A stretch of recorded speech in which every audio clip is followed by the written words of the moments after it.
Okay. Just sit still. The All right. broadcast is One second. live. Okay. All right. Go ahead, Jeff.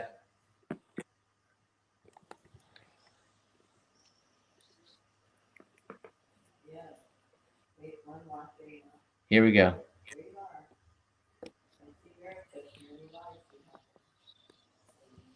Perfect. Look at that. Mircea just took it. And Julie. Ah, you guys started with my favorite match. And the Nicely show is done. on. All right, let me stop the Mircea, sound thanks on for that. being on the show, Mircea. Hey, thank you for having me. I'm honored to be here. Good. Well, fantastic, Mircea. Thank you so much. It's great to have you, Coach Mike. Another great guest. Excited for tonight. So, before we get started into the interview, if you will, let's talk a little bit about that match. It was in Tampa a few months ago. You Yep. guys went undefeated. You had just beaten Moore and Welcher. They had to go back to the losers bracket and then come get you. And they knocked you out two straight in the first match. Yep. Tell me, did you feel pressure going into the 1 to 15? You know what? I have to say that it was we didn't really I wouldn't say that we felt pressure. We were just kind of like enjoying the moment. I was playing with my mixed partner, regular mixed partner Julie, and she's one of the first people I met when I started playing pickleball. And her son JW, and eventually Georgia, her daughter. And so we'd been playing for a while, and it was our first really big, really good showing. She had just started playing. Kind of graduating, if you will, to senior pro. I was waiting for her because she's younger than I. So it was our first big event, and we played a little bit tight um, in the first few games, and Scott they even played well. But we were having fun out there, and it was just I kept saying I was like, how great is this? How great is it to be out here playing pickleball on what we felt was a big stage against a legend Scott Moore, and Ava's obviously a great, she's an amazing player, and she's just getting better all the time. And the venue was great, and it was televised, and I was just really enjoying the moment. And even though we had a kind of shaky couple games, I felt that once we got to the 15-point game that we'd be good. So it was Let's Yeah, you just back fun. up guys. a little bit. Back up, Jeff. Mircea, so All right. there's a bunch of folks that watch the show, not as advanced as you are, doesn't know who Scott Moore is. So once in a while, I'll jump in and I'll just help people out to help them understand. We typically start the show with, and if the people didn't see it, the videos of the players. And then my favorite question, Jeff always starts with, and we kind of got ahead of ourselves. So back up, Jeff, and ask my favorite question to this young man. Okay. All right, this is Coach Mike's favorite question. Uh, Obviously, you were, well, not obviously, not everyone knows this, but you were a very talented tennis player. Right. So, how did pickleball find you? How and when, I guess, did pickleball find you, Mircea? Well, Mircea. it's a little bit of a long story, but I'm going to summarize it as quickly as I can. Basically, I grew up playing tennis, played in college, and played like a year on satellites. And then my sister was a very good tennis player, and so coached her a little bit. Traveled with her, and then I just got so tired of it and played squash. I found squash, played squash for a long period of time, Right. and then some of the was there's with squash, just the fitness is just huge, and unfortunately, as you get older, people start to get injured, and so the people that I was playing squash with either got injured or moved away, and so I was having Mhm. I had less and less players to play with, and I actually ended up trying CrossFit just for the activity, and I of course went all out, and of course injured myself, and so I injured my lateral carotid ligaments in my both my elbows, and I could hardly hold the pen. And then just to do something, my parents had they live in a neighborhood where they had two new pickleball courts, and so I went out with my dad, and we just hit the ball a little bit just for fun. And I was like, oh, this is pretty cool. And then I went out to the Delray Beach Tennis Center, and just kind of walked down, if you will, and started playing some games. And as I mentioned, Julie's one of the first people I met in GW, and then I obviously kind of fell in love with the game like many people do for the fun, the competitive aspect. You get a little bit of exercise, but also the community. There's just a really welcoming, great community. Really is. So it's a little bit of a long story, but that's the summary. That's a great story. So I know tennis obviously prepared you for this sport. How about squash? Well, squash is a little bit different. I mean, they're obviously both racket sports, and while pickleball is a paddle sport, it still utilizes a lot of the same skills. So fitness wise, I felt I was very prepared for pickleball, because the level of fitness in squash is just off the charts. I mean, you can just watch some of these guys and women, men and women playing squash. Just Google a video or on YouTube, and it's just, the fitness is incredible. So I think it helped me with that, and I think it helped me a little bit with the hand speed as well. Fantastic. So your nickname is obviously the Brains Doc, because you're a neurologist, and I know your father was as well. Was he your driving force to get you into the medical profession? Yeah, I mean, he was definitely part of it. Actually, my father's my partner right now, so he's still working. My mother's also a physician, and they started medical school, and they became physicians in Romania, and they just loved what they did. And obviously, I followed in their path, and what really drew me to medicine was the joy and the satisfaction that they got, and the passion that they had for it, in terms of taking care of other people and helping other people. And that's what really drew me to it. Just the responsibility, the interaction with the patients, the kind of intellectual curiosity of it, and I just kind of gravitated to it. So, but yes, they were obviously huge influences in my life, and now, and actually even my mother's brother, who's my only uncle, he's a physician also. The only one that's not a physician in our immediate family, and actually his son is a cardiologist in our area too. And Wow. actually, the only person in our immediate family that's not a physician is my sister, who's a retired, professional tennis player. We're going to touch on your sister in a minute, right, Jeff? Absolutely. Okay. So you started playing professionally, and as a physician, how do you balance? I know you're in Michigan for a tournament. You probably can't see too many patients up there. How do you balance, Mircea, with working a busy medical practice as well as playing pickleball? Well, it's tough. One of my, as part of my practice, my subspecialty is neuroimaging. So I read MRIs of the brain and spine. So for the last, 20 plus years, I've spent half my time roughly seeing patients and half my time reading MRIs of the brain and spine. So fortunately, I'm able to do that remotely. So I pretty much work every day, even on trips. So, in the morning I'll read cases, at night I'll read cases. Like tonight, I'm going to read some cases, and then I'll get up early in the morning and read cases. And then, if I don't do well in the tournament, then I can read more cases earlier. So it's a little tougher when I'm doing well, but it's the cost of doing business. So I would much prefer the latter. It's funny, Jeff, because in a lot of high-level sports, people will say, well, when you're winning, you play, and when you lose, you drink. With Mircea, when I lose, I'm reading cases.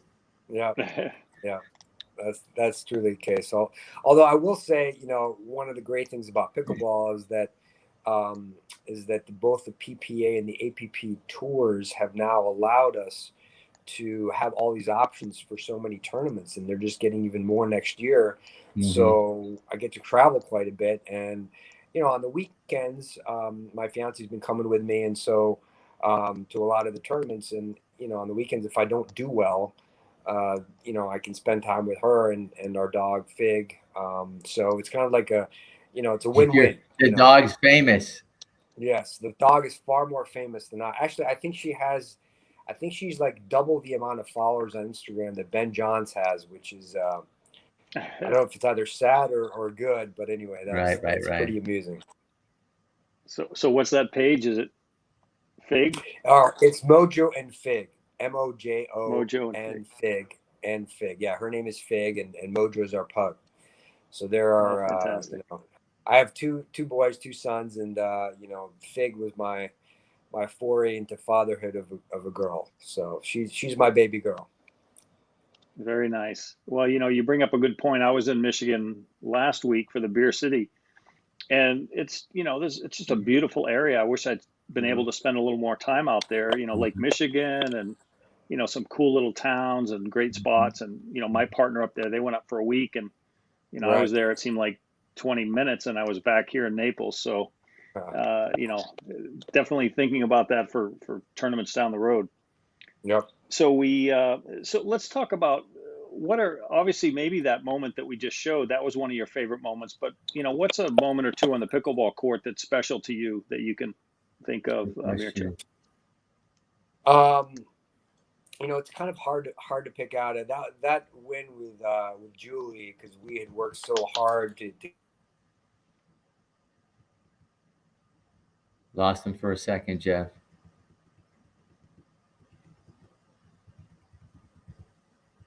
I don't know if it's where he is, Jeff. I don't know. We lost your audio, Mircea. Can you hear me? Yeah, we you're got back. you back. You're back. Good Excellent. job. Okay, sorry. Yeah, I got a call, and so I don't know how to turn that off. I should have. No worries. Yeah, sorry, I got a call. So this is real life. These things happen. Yeah, Julie and I worked so hard to improve our games because I'm pretty much a new player. I started playing in 2019, and pretty soon, actually, oddly enough, I played Mike Stewart in the first tournament I ever played. It's kind of it was this Lucy Kitcher Senior Pro type tournament. In Davie, I forgot about that. Wait, that brings up a good story, Jeff. And Mircea's going to remember this. 2 weeks when I played that tournament, and he showed me the ropes. Yeah, I didn't show him the ropes. Let me tell you what really happened. His partner asked us after the game, "How did you guys beat us?" And Mircea was really nice. He was polite. He was quiet. And we had lost too many games, but we made it to the finals. And in the finals, Mircea had won every game. We had not. But then when we played him and his partner, very nice guy, super nice guy, he was just shocked that they didn't beat us because we were not winning all the matches. But that's just pickleball. It could be anybody, any day. And I'm going to throw a little plug in for Mircea, not for nothing. He's only been playing for 2 years. But when he got into singles, because of his speed, agility, hand speed, anticipation, he's now playing against 5-time national champs. They never heard of this guy, Mircea. Couldn't even say his name, right? How badly do people beat up your name? Be honest. Oh yeah, well, I feel really bad for the announcers of the tournaments, because when they have to announce my name, and it's always an adventure for them, So usually I try to help them out, get there a little bit early, and fortunately, lately at most of the tournaments they've been calling my name, so that's a good thing. So, but it's happened my whole life, so I'm not, I always get a chuckle at it. I kind of feel bad for them. So I just want to say real quickly, Jeffy. So here's this new guy, Mircea, that's coming in, and he's playing against guys like he mentioned in the doubles. They played against Scott Moore, at least 5-time national champ for seniors. And Mircea comes in, and here's this new guy that no one ever heard of, winning. So, and he's very humble about it. And that's the greatest thing about Mircea. He's a very humble guy. So it's just the types of people that you meet in this sport I never met in other sports. Everyone's very embracing, take you in and help you out. And Mircea's just one of those guys. He'll play with anybody, anywhere. Thank you. That's kind of you. And I feel like I kind of have to, pick up the mantle for everyone that, has done the same for me. Right. Just to give you a little story from when I first started playing. So I started, like I said, I just kind of walked out in Del Rey. And the first week, there's this guy, Steve Rose, who I still play with. Everybody's buddy. Anyone knows Steve? He's a great guy, friends with Kyle Yates. And anyway, so Steve says, "Oh, we're having a private game on Sunday. Do you want to come?" So he invites me. I literally been playing, I maybe went out there, met him on Tuesday, and like Monday was the first day I'm playing. So I go out there on Sunday morning. It's in Calusa Park, 8 people there, and he arranges all the the games. So I go out and play the first game, and he assigns me this lady to play with. So I'm playing with her against these other another mixed team. Another mixed team is really good. And when we're warming up, and I'm like, oh, we're gonna get smoked, but then I see her play. I'm like, oh, she's pretty good. So we ended up winning the game. Anyway, that was Lee Waters. Oops. And I had no idea. I had no idea who she was. Of course, you didn't know anyone. I knew nothing about pickleball. I mean, I literally just heard of the game like a week and a half before, much less who the top players are. Right. So she was very nice to me. On the court, she encouraging. We had a great time, had some laughs, and I was thinking like I want to be good like her. Right. And it's people like that's the kind of welcoming environment that that pickleball basically fosters. Sure does. And when I played Mike, Mike Stewart, Coach Mike, him and I hit it off. He's a great guy. We were, I wanted to win and I hate losing. But we had a good time, great sportsmanship, fun, and I was like, I want to play more tournaments. That's what inspired me. Right. That's fantastic. I have another picture here. What happened there? Okay, you can fix that. There you go. Hold on. Let me try that. While I'm doing that, let's talk about your sister. A lot of people probably don't know, but in 1999, she won the doubles at Wimbledon with someone probably a lot of people know, Lindsay Davenport. Yep. And in 2000, she was one of the top doubles players in the world. And then at 2001, at the age of 23, tell us about the biggest battle of her life.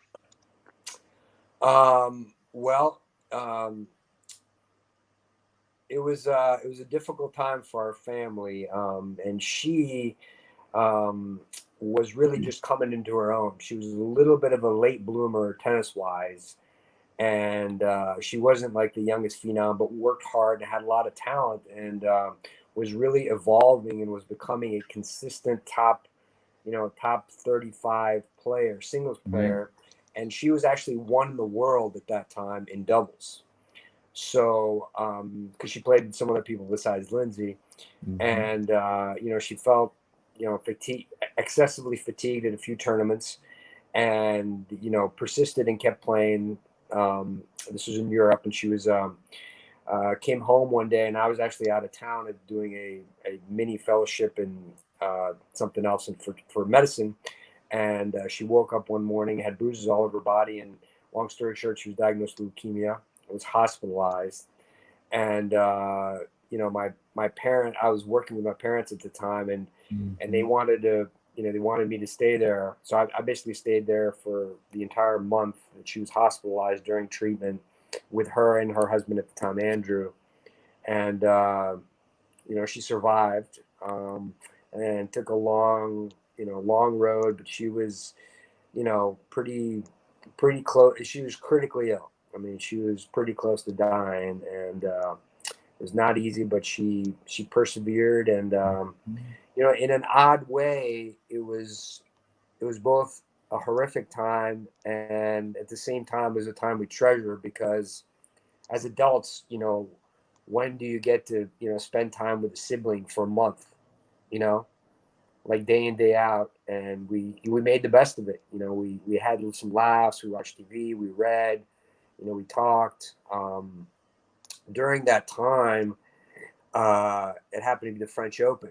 And that was, she was playing the tournaments leading up to the French Open, like the German and Italian Open. And that's when she came home. And to give an idea, like how much she felt this like crappy for a few months, but persisted. Mm-hmm. And I think she got to like the quarters of the German Open. I mean, they lost three sets to Kimiko Date, and she had leukemia at the time. We didn't know it, but retrospectively, like, then that's the kind of fight that she had. Anyway, so when we were in the hospital room, and I didn't know this was happening, but we watched the French Open finals, and Jennifer Crapirati won the French Open, and she dedicated the win to my sister. Get out. I still remember the tears just streaming down my face. Wow. And the other thing I really remember dramatically is when we left the hospital. I had a convertible in the car. I had a convertible car at the time, and she just wanted to go home with the top down and feel the wind in her face. And we left the hospital, Jackson Memorial, drove home to Boca Raton, and I think we both of us cried the entire way home. That you were going home. Yeah, but we were going home. I mean, just to be in a car with the wind on our face, So anyway, and it's a long ride from Jackson Memorial to Boca. It's not around the corner.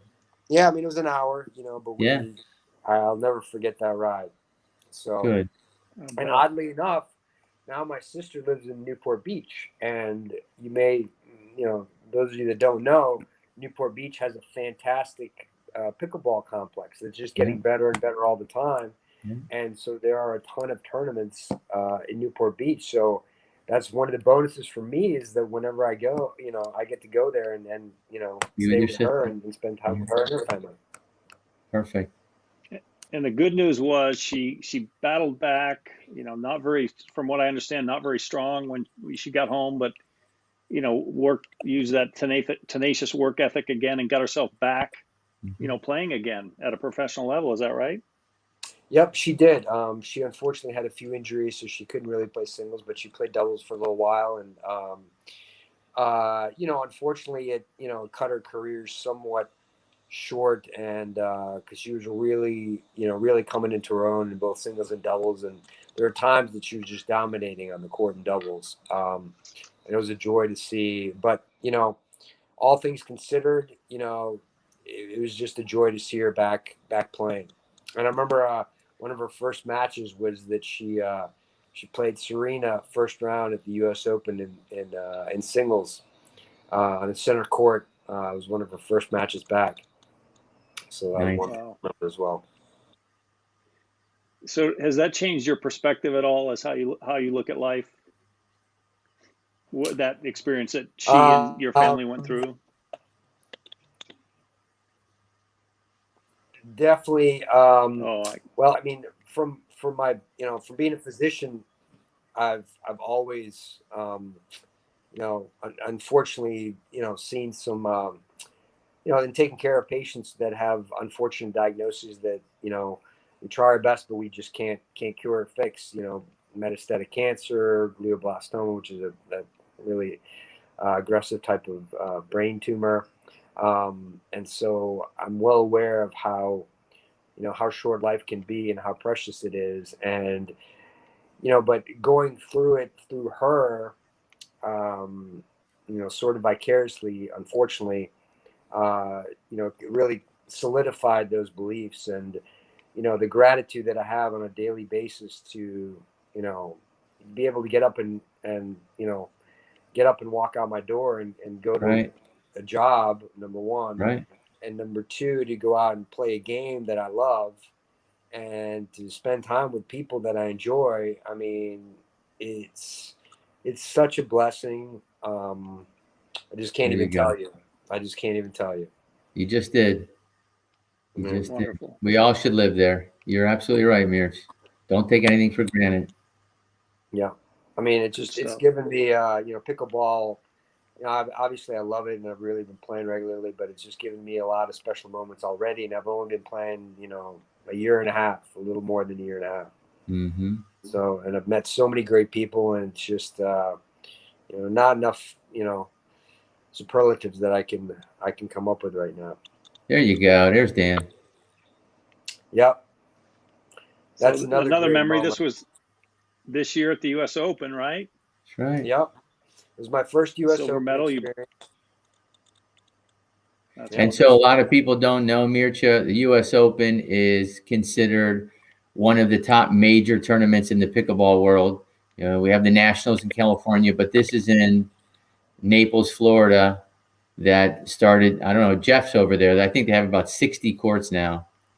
Yeah. And the U.S. Open is probably still considered the busiest tournament And that's a big accolade to have right there. Yeah, thank you. It was, I mean, it was just an honor to be there and to get to play on center court. And, you know, even before that, I got a chance to play in the, you know, the split age events, which I thought were fantastic. I played with Rafa Hewitt and Lauren Stratman. And then I got to play mixed with Julie, and then to play, you know, play doubles with Dan. And Dan, who ironically, Dan came up to me at the Vero tournament, Mike, that remember that we played in? Yes. So Dan was playing, it was like, that was the second tournament I think I played. And Dan came up to me and said, "Hey, you're Mircea." And I didn't recognize him. And and he pronounced my name, and he obviously knew me from somewhere. And I was like, I don't know. I'm sorry, I don't remember your name. And he's like, it's I don't Dan even know who you Bernard. are, right? And I was like, oh, so Dan and I, when I was 12 at Nick Bollettieri's tennis academy, You're I think kidding Dan me. was 16, and he was there for a little over a semester. And I'm pretty sure I was the youngest kid there that was a boarder.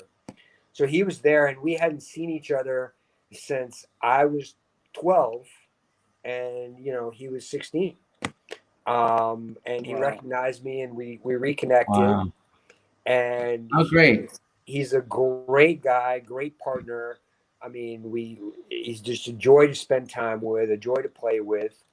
And you know, that was one of our best showings. We you know, obviously I was probably holding him back a little bit because I'm learning, but he, you know, he basically asked me to play a bunch of tournaments, and you know, fortunately I was able to kind of improve and try to hold up my end a little bit better, and I felt like I was able to in the U.S. Open. And you know, we were out there playing, you know, Weinbach and Mills Miller, you know, legends of the game. Right. I mean, how great is that? I mean, in like a year and a half, you know, I can be out there playing people like that, and it was an honor to, you know, In be center playing with court, just like it would be Wimbledon in center court for pickleball. It really is. it is. It is, comparatively speaking. I mean, there's a lot more to come for pickleball, but many people a year and a half ago never heard of Mircea, and now there's very few people in the United States that don't know him. And he's a super humble guy, and that's what's great about him. And all that in 2 years, which is incredible. Yeah. Well, the sport's allowing you to do that. If you can excel, this is the time to do it. You know, it is. I mean, so Mircea, do you still play tennis at all? No, I haven't played tennis in. I think I've played a dozen times since my year after college. So wow. Yeah, and I haven't played squash much. There's actually a new club locally that has two indoor pickleball courts, and it's a beautiful, like 4 or 5 squash courts, and they're building a padel court, which I want to play.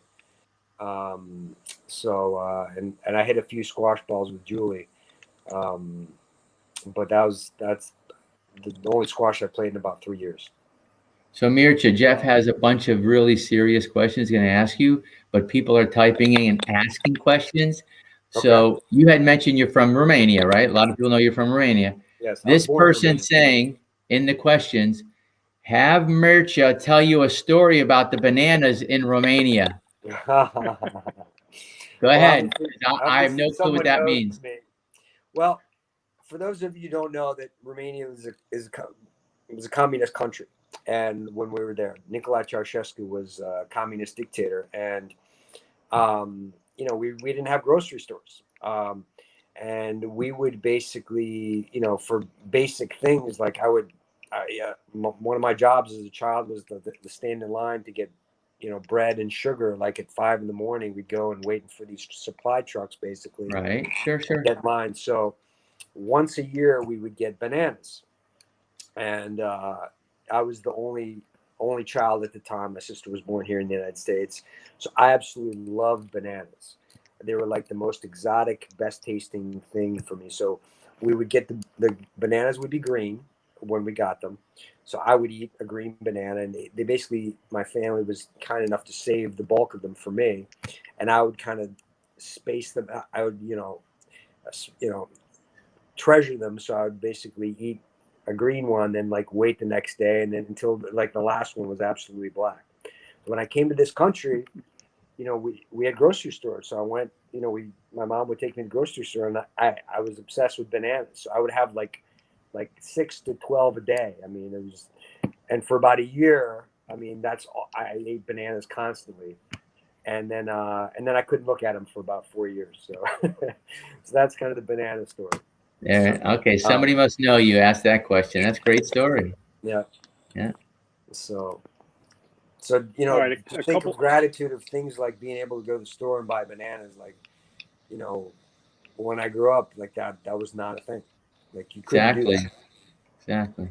And you were young didn't you leave at 7? Yes, I left at 7. My father defected when I was about 3, and it took him almost 4 years to get my mother and I to Romania. So I came a few weeks before my 7th birthday. Okay. Wow. So you had to be the man of the house way back when, kind of? Yeah, a little bit. Yeah, I mean, a little bit. My mom didn't speak any English. I didn't speak any English. Hardly any English when I came here. We actually lived in Michigan, and I'm now back in Kalamazoo, and I had so much deja vu today because I'm playing a tournament here in Kalamazoo, Michigan, the Latitude 42 Senior Open, and basically Dave Weinbach set up a rec game today, and I went in, and it was just these indoor courts that I had played in, so long ago. Because for those of you that don't know, for tennis, the 6 national 16s and 18s were always in Kalamazoo, and we called the tournament, the kids called it the Nats at the Zoo, and they actually took that as a slogan. So eventually, like, they had shirts that would say the Nats at the Zoo. And so I haven't been here since I was, since 1984, 85. Wow. So I did Michigan for 4 years. I lived in Ann Arbor. Okay. Have you been over there? Yeah. Yes, I have, for University of Michigan. College town. Yep. Anthony Carter was playing there when I was there. He was one of their more famous alums back in the day. So you've been in the stadium as well? Yeah. Yep. I mean, so Jeff, I don't know if you know, this is one of the maybe few stadiums in the United States that you could jump from the top bleachers and land on the ground. It's only like 20 feet to the ground. The whole stadium's underground. It's an amazing place, and I think they have like, what is it, like 100,000 capacity or something? It's, I think, the largest for college football, isn't it? One of the largest. Yeah, I think it's I believe so. Yes. Yeah. I mean, I haven't been there in a long time, so. Boy, it gets cold in there, and that wind's blowing in there. Yep. I really want to take my kids there. I have 2 boys, and I started a tradition where I take them to a different NFL stadium every year, and unfortunately we missed last year because of COVID. But we want to start doing some college venues, and I think that's very nice. And then you have the other kids, the boy and the girl, right? The 2 dogs. We had the 2 dogs. Yes, exactly. So I've technically got 4. That's right. 4. So Mircea, at last check, you were number 4 on the APP Senior Pro standings, and it helps that you play all 3 events. I know some of the guys that don't play singles, it's tougher for them to get towards the top of that leaderboard. If you consider, all 3, obviously for those that are just getting started, mixed, men's and singles, what event do you prefer playing the most? Do you have a favorite? I don't know if I honestly have a favorite. Initially it was singles. And I think it was probably because I felt that was the easiest translation from my, other skills. I felt like I picked it up the quickest. So I was able to be more successful at that initially. So it took me a while longer to pick up doubles. But now I love both men's and mixed. I really enjoy playing mixed with my partner Julie, and the tournaments that I haven't gotten a chance to play. Really enjoy playing with the other partners. And then I've been playing some tournaments. Always playing with Dan Granat was always great, and lately I've played some tournaments with John Sperling, and John and I are actually playing this tournament. And so I've been really fortunate to just have great partners. And it's just a lot of fun. It just makes it so much more special when you're able to, truly enjoy, not just, the pickleball, not just your pickleball skills match up, but also, personally, you're able to laugh and joke and, really enjoy the time out there. Even though, I mean, I'm intense and I like to win, but, at the same time, it's a fun, at this point in my life, it's a matter of, enjoying it, enjoying the experience. So in addition to the competition, I treasure the enjoyment and the time spent on the court with my partners. So I would say that both doubles is both men's and mixed is really taken over for singles. So I care much less about singles now than I did at the beginning. So the comparison with tennis and pickleball, so many more people watch singles when they're watching, and it was just more doubles for pickleball. And I don't know if you see that translation moving a little bit more to singles, Mircea, because you started with singles. Just so happens people that don't know Mircea, he's like lightning on the court. Just had to throw that out there. And Jeff, we talked about this in the last show that the focus was not on singles for pickleball. And I think it might be changing a little bit. What do you think, Mircea? Well, I think the level of play has gone up Yes. for singles, and I think the talent level, not just the level of play, it's also the talent level. I mean, you look at players like Jay DeVilliers, you look at players like J.W. Johnson, and obviously Ben Johns is the gold standard, and honestly, like even Ben, I got to tell you, I think is underrated. As good as he is, he, I've always been kind of like a studious person, and I've been just, I like to study, and learn.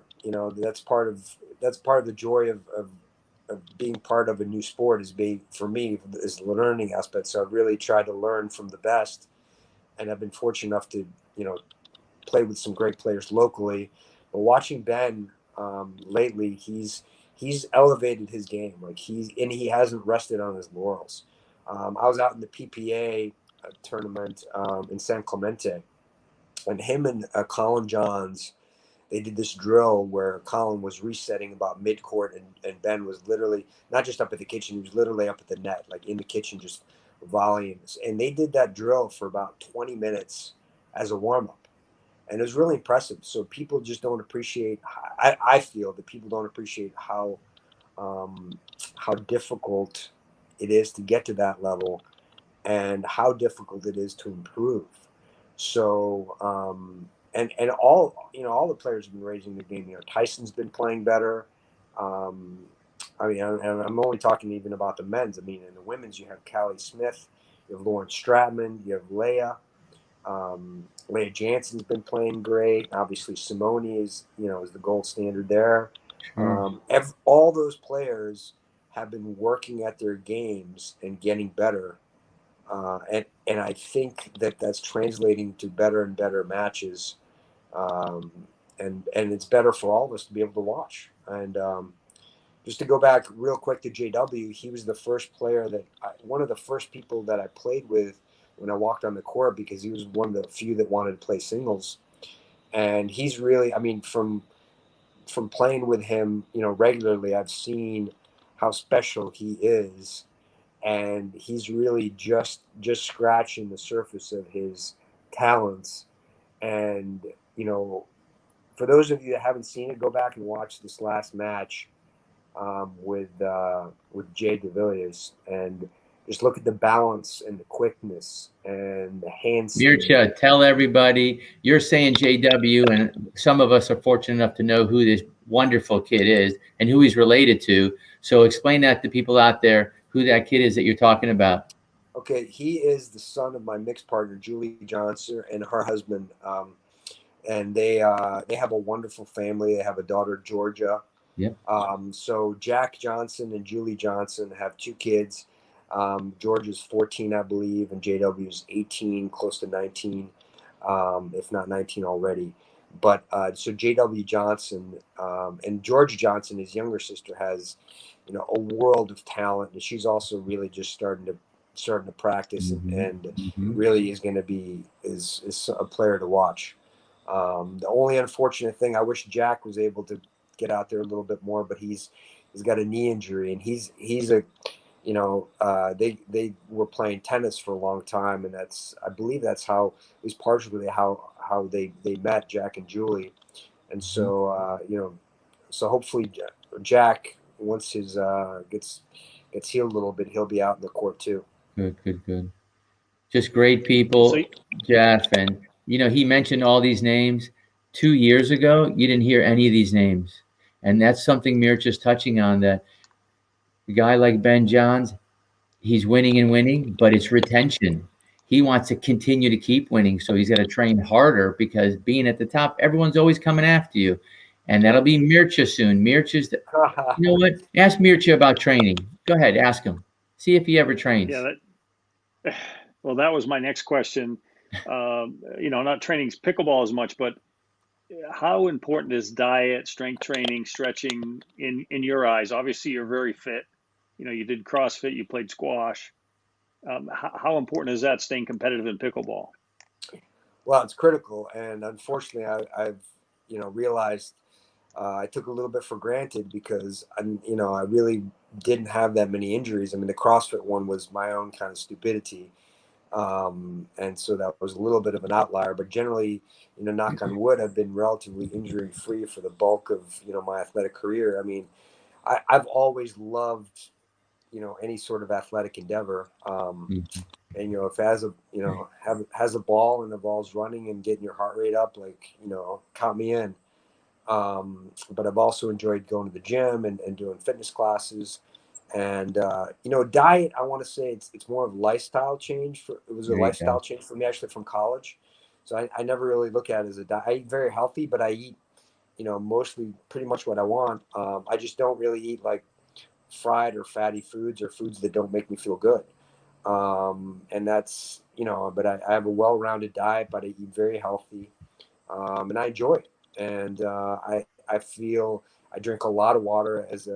When I was about 14, I had a kidney stone, and I drink a ton of water over the course of the day, keeping well hydrated. I don't cramp. I don't have an issue with cramping, and I mean, I grew up playing tennis in Florida, so Get we're used to the heat. playing used to the heat. I mean, we played tournaments all the time in Orlando in the summer. I mean, and so I think it's really important for not just for pickleball, but just for health. I feel it's just enabled me to live an active, healthy lifestyle. Sure. And a great example of that is Scott Moore. Scott Moore, I don't know. I think he's in his late 50s. I think he's like 58, 59. He's younger than me. I know that for sure. Yeah, I mean, he's in great shape. He works hard at it. Yeah. He emphasizes physical fitness. Today I played with Paul Owen was out there, and he's in Another great shape. superstar. Dave Weinbach, these guys are not obese. I mean, they're in good shape. They're quick. They're fast. I mean, we're out there, banging balls. I mean, there's no, we're not like, taking half a step here or there. I mean, these are athletes out there. And there's a local guy, Bob, that was playing, and I just met him today, so I don't know him, but he was, athletic guy also. So I haven't talked to them. I was actually talking to Paul today about some fitness stuff, what he does, and he was asking me what I do. But I think none of us, just go out there and play for an hour and that's it. We do other things. And I think it helps us overall in our life, and helps, limit injuries, that unfortunately, the heavier you are, the more as a physician, I've seen it over and over. Like, I have a ton of 80-year-old patients. I have a bunch of 90-year-old patients. I do have some overweight patients for sure, but they're not doing well. And the ones that are in their 90s, I do not have any overweight patients in their 90s. The harder it's just physics. Sure. The larger the mass, the more pressure it puts on your back, the more back Joints issues you everywhere. have, the more knee issues you have. The harder your heart has to work to Right. get the the blood pump into a larger area. Sure. So, the physical activity that pickleball allows, in addition to, having fun and being able to spend time with great people, you're able to get some exercise out of it. So it's like a win-win-win all around. We talk about this often on all the shows. And I know that my target market with my coaching is 45 to 75-year-old for the most part. And we always discuss longevity. How do you stay fit longer? And doing things like you're talking about Mircea, it could be minor, but you talk about Paul Olin, he looks shredded when you see him out there, like you. And the more you're moving and the more you're drinking water and the more fluid your body is, muscle equals longevity. So if you can do something to have some more muscle on your body, I would always promote that. Yeah. And Mike, Coach Mike is in for those that don't know you, you're in great shape too. I mean, and how old are you? Do you mind if I I'm a call you out baby. on I'm that? only 62. I'm a kid. I'm Dude, just warming up. I'm in my prime, Mircea. you're 62, but you look great and you move great. Well, I appreciate You're that. not Thank you. applauding, you're not a plotter. I mean, you move great. Thank you. Thank you. Thank you. You're in awesome shape. And All I'm right. sorry, This Jeff, show's I about didn't see you you. today. You might be in great shape too, but I just don't know you. So, That's right. but Mike, Mike, 62 years old. I mean, he looks The great. sport's for everybody. That's what's great about it. You go to the U.S. Open, there's kids are 8 and there's people 82. And I have a gentleman here where I live. He's 82. He takes coaching every week. And man, oh man, can he hit the ball. He's a 4-handicap golfer. And I asked him, I said, what are you doing different? He says to me, I drink a lot, Mike. But we talk about water, electrolytes in his water. And he's still healthy at 8. God bless him. Yeah. My dad's 94 and he takes a multivitamin, Mirch, because when he reached 84 and all the doctors kept telling him, Joe, you need a pill for this, and Joe, you need a pill for this. And I told Dad, you give them all the same answer. It's 2 letters, starts with an N, ends with an O. That's it, and God bless him. So go ahead, Jeff. I know you have a couple more questions for him. Oh no, well, yeah, we're just about wrapping this up. We so appreciate your time, Mircea. So if somebody, obviously you got into the game and you showed up and you're already on the senior circuit, you didn't get to play, fortunately, maybe, or unfortunately, you didn't get to compete with the younger guys unless you choose to. What would you say to somebody who finds this game at 50 or 55 and wants to be competitive? How do you help Coach Mike? Obviously, Oh, be geez. sensitive to That's that. a whole show, Jeff. I don't know if we have enough time left for no. See, I knew that it. discussion. I gotta say that it's just go play. Find people that you can play with, enjoy, and the great thing about pickleball is the enjoyment factor. Right. And we were just talking about exercise. Like all the stuff I do, I enjoy. There's not one thing I do where I was like, oh God, I don't want to do this. Like I'm doing it because I have to. And that's the beauty of pickleball. If you find it late in life, you can still excel at it if you work at it, and you are able to find people that you can play with. And that's the beauty, because you can generally find almost every level wherever you are, particularly with the exponential growth of the sport. So my advice would be, learn from those above you, learn from every experience. And if you want to play, if you want to get better and get more competitive, play tournaments. That's, the first, like I told you, I mean, I started playing, I think the first term was 2 weeks after I started playing, just because I wanted to get better. And, winning 1 or 2 rounds is one thing, but you'll see that, winning 3, 4 rounds or winning in the finals is a different thing. And, that was another thing I learned. I think, Mike, I played with you both in my first 2 tournaments. I played you, and I think you and Scott beat Lee and I in the first one, and then Lee and I beat you and your other partner. I'm sorry, I don't know his name. I don't recall his name, but he was better than Scott, I thought. And Yes. so, and we learned. I learned it in a month or so. That it's a different level, and I was able to elevate my game Mm-hmm. Mm-hmm. to win a great. And that's actually one of my favorite matches we've had. That was a super tight match. Was. You know, we lost you guys in the main draw and came back and won in the back draw and then the 15-point game. And that's It was a great match. Oh yeah, it was a nail biter. I want to tell you, Jeff, Mircea's mentioning something. He keeps talking about it very lightly, but having a really good partner that you connect with and having someone, and usually there's two different kinds of people that are playing in that match. One's more of the calmer, maybe one is more of don't worry about it, let's move on kind of guy, maybe a little bit more supportive. The other guy's really tight, but he's really strong.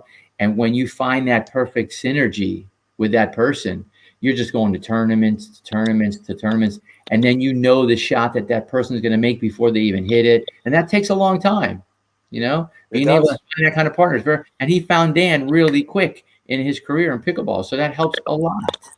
Would that be fair to say, Mirc? No, absolutely. And, Dan and I, we definitely had some success, but the more we play, the more success we have. So it definitely makes a big difference. Well, my biggest thing is just enjoy it. Like, if you enjoy it, you're going to want to do it more. And, you're going to just by going out and playing, you're going to get better. And if you play better competition, one of the other things is like, the whole rec play, it's not just about winning. If you want to get better, you can easily that's the one thing about pickleball is that you can really isolate an opponent. When there's a disparity between the talent level or the skill level of opponents, generally a lot of people I've seen in rec play, they play the weaker player. And I mean, in rec play, I like to mix it up, play both people because the better players is where you're going to get the better shots, and that's how you're going to get better. If you play the weaker player, I mean, you win, in a rec game, what good does that do? What'd you learn? Right. Exactly. I mean, Jeff and I talked about that on the last show. If you were on a court and you had Mircea over here and you had Susie over here, you could beat up on Susie. What are you learning? Go to Mircea. Let Mircea beat you up. You're going to get stronger by the power and the response and the speed and the anticipation that he's going to give you that you won't get from Betsy. You follow me? So Mircea just said that eloquently. Absolutely. So let me look. We got a couple comments over here. Barry says, amazing player. He really hands it to his opponents, especially when they get on his nerves. Mike Vaughn says, say hello to the doc for me. And Kenneth says, what do you consider the strongest part of your game, and what area of your game would you like to improve? Good question. I feel the strongest part of I think the stronger part of my game is probably my forehand and my mobility. I feel like those are the strongest parts of my games, and the things that I need to work on are consistency, resetting, dinking consistency, and drops. So you watch someone like Dave Warrenbach, who played with Dave today, and he basically is an amazingly consistent third shot drop. His third shot drops are just amazingly consistent, and his dinks are great.